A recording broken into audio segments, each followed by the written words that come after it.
Advance happy Deepavali wishes. என்னப்பா இன்னைக்கு episode பார்த்தீங்களா, எப்படி இருந்தது? ஓடவும் முடியாது, ஒளியவும் முடியாது, அப்படி தான் இருந்ததா அப்படின்னு கேட்டால், எபிசோடு அப்படி இருந்தது அப்படின்னு சொல்கிறத விடவும் நிறைய ஒளிச்சு வெளிச்சு மறைச்சு பேசின மாதிரி தான் இருந்தது.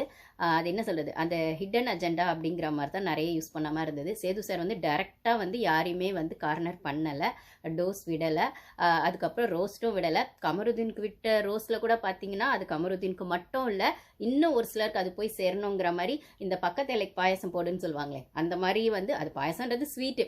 ஸோ வந்து அது வந்து என்ன சொல்வது, பாசிட்டிவ் வேலை எடுத்துக்கலாம். பட் ஆனால் இது விட்ட டோஸ் வந்து இது உன்னை திட்டுறது இல்லை, இன்னும் நிறைய பேருக்கு உன்னோட சேர்த்து இன்னும் நிறைய பேருக்கு இது போய் சேரணும், ஆனால் உன்னை வச்சு அவங்கள கார்னர் பண்ணுறோன்னு சொன்ன மாதிரி தான் இருந்தது. துஷார் கிட்ட சொன்ன விஷயங்களும் அப்படி தான் இருந்தது.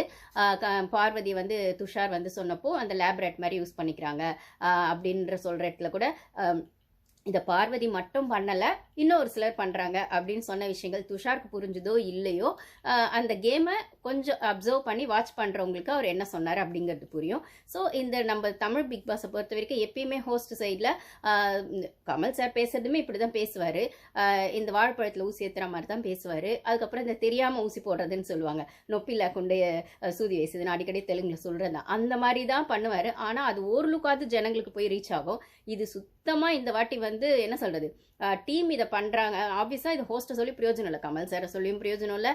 இங்கே வந்து என்ன சொல்கிறது, அப்போ வந்து மாயா விஷயத்தில் கமல் சார் இது பண்ண விஷயங்களாகட்டும், இல்லை இப்போ வந்து விஜய் சேதுபதி சார் பண்ணுறது, இல்லை போன சீசனில் விஜய் சேதுபதி சார் சாச்சனாக்கு சொன்னது எல்லாமே என்னதான் ஹோஸ்டோட விஷயங்களில் அந்த கண்ட்ரோல் இருக்குது அப்படின்னு நம்ம நினச்சிக்கிட்டு இருந்தாலும் எண்ட் ஆஃப் த டே வந்து அது வந்து பிக் பாஸோட அந்த டீம் கையில் தான் இருக்குது. ஸோ யாரை எலிமினேட் பண்ணணும், யாரை கார்னர் பண்ணணும், எப்படி அந்த ஹோஸ்டிங்கை கொண்டு போகணும் அப்படிங்கிற விஷயத்தில் அது வந்து டீமோட கையில் தான் இருக்குன்னும் போது யாரை ஹைலைட் பண்ணணும், யாரை லைன் லைட்டில் காட்டணும், யாரை வந்து அடின்னு அடிக்கணும், எல்லாமே டீம் கையில் தான் இருக்குது. இதுதான் நான் ஒவ்வொரு வருஷம் ரிவ்யூலுமே சொல்லுவேன்.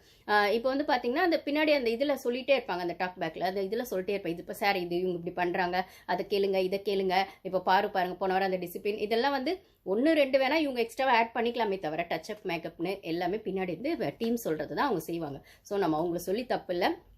ஸோ அந்த மாதிரி தான் இந்த சீசன்லேயுமே எப்பயுமே வந்துட்டு இப்போது என்ன சொல்கிறது, டேரெக்டாக இவங்களே இதுதான் இப்போ சபரி சரியில்லை அப்படின்றதுலையோ, இல்லை கனி டபுள் கேம் ஆடுறாங்கன்றதுலையோ, இல்லைனா வந்து பாருக்கான விஷயங்களோ, எல்லா விஷயத்துலையுமே அந்த விஷயத்தை டைரெக்டாக அட்ரஸ் பண்ணாமல் சுற்றி வளைச்சி தான் அட்ரஸ் பண்ணுறாங்க.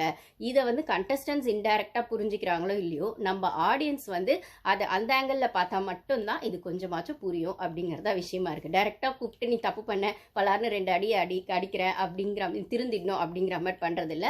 அவங்க நாசுக்காது இது எப்பயுமே தமிழ் பிக் பாஸ் இப்படி தான் பண்ணுறாங்க. இது இன்னுமே போன சீசனில் பண்ணுறதை விட இன்னும் இந்த சீசனில் குழப்புறாங்க அப்படின்னு தான் சொல்லணும்.